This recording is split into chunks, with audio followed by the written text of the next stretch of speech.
My name is Logan Lee. I'm a senior at Ridgeview High School, and last year I was chosen to be on the turf committee to decide what we were going to do with our new turf. That turf committee, we were making all the decisions about the color mostly and just all the tiny pieces and the aspects of the field, what we wanted the track to be.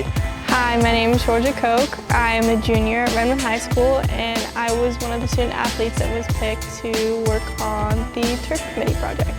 I was very surprised to be picked for the turf committee, not only me but other students, because students normally don't get to be on these committees to pick things for the school. We're going to pick the color of the track, the color of the transition zones. There's actually quite a bit of aspects to the turf field I didn't realize that were even there until they mentioned it. I came up with the idea because we're leaving behind Reese Rollins Field. It was named after him, but we're changing the field completely. And we wanted to remember him, and to keep it kind of his field, we decided to make the 18-yard line, the hashes purple in memory of him.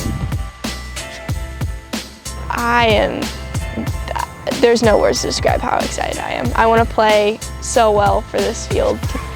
We contributed to it, and I just want to put something back into it to say thank you. Practice on this field, it's a lot nicer. It's not like other turfs where it's way hotter, because this turf has cooling pellets on it. I just felt so seen, I think, when this field came together, and just to represent not only us, but the whole of our student body and the student athlete body. And I was looking at this the other day because we were practicing right over there, and I just kind of looked at it. I go, wow, this is amazing. Like, I helped put this together, and so did the rest of my teammates. And we had a say in what this turf and what this track looked like. So it was just amazing.